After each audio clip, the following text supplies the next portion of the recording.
Alright, good morning, Internet. It's Tatiana Brown, day 2 of this film project, and this is actually my first day recording all by myself.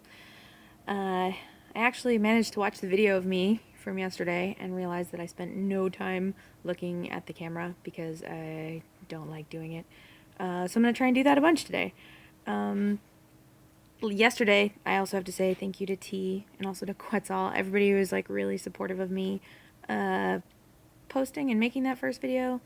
Today, the thing I want to talk about, there are a bunch of really good suggestions. Thank you, Brad and Mikkel and Aaron and Quetzal, everybody who came up with stuff, and Talanda.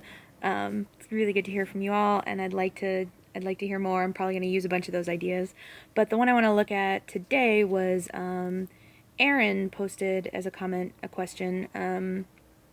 How do you know the difference between, I see I'm not looking at the camera, this is hard. How do you know the difference between copycat behavior with an artist you admire and writing actually as yourself?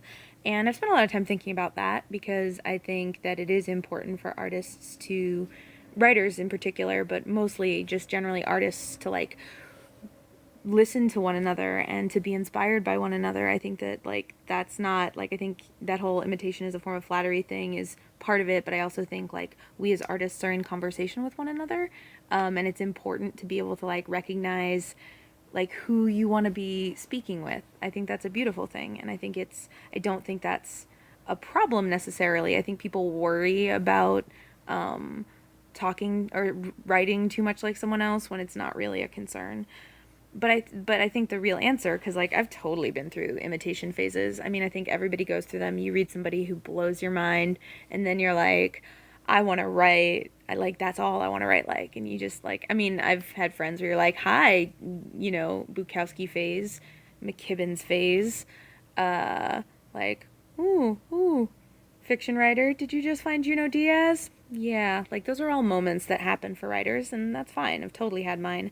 And I think the real way that you know whether or not you're copycatting is actually how long you're writing. Because something happens, writing, I think it's important to think about it like it's a process, it's not, there's no, Sam, one of my, Sam Sachs, who's one of my favorite living current writers and also is a person I love very, very much, was talking this summer about we were on a car ride, and he was talking about how important it is to write, to acknowledge that you're never going to write a definitive poem, that you're never going to get done learning how to write poems. And he's in a master's program right now. He's a Michener fellow, he's at the Michener Center. He's at UT Austin in their fancy writing program.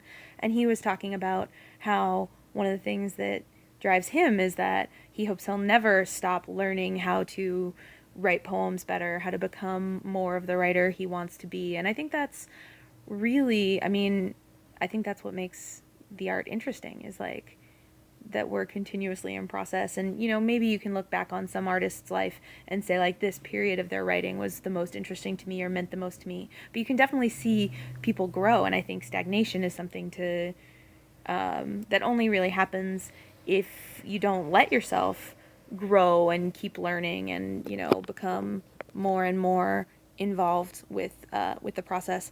And on top of that, so the way that relates to how do you know when you're copycatting is, if you just keep writing, you're gonna naturally fall into your own gate with the text, with the work that you're doing. I've now learned that if I'm doing this with my phone, I should put it on silent before filming because the phone just vibrated.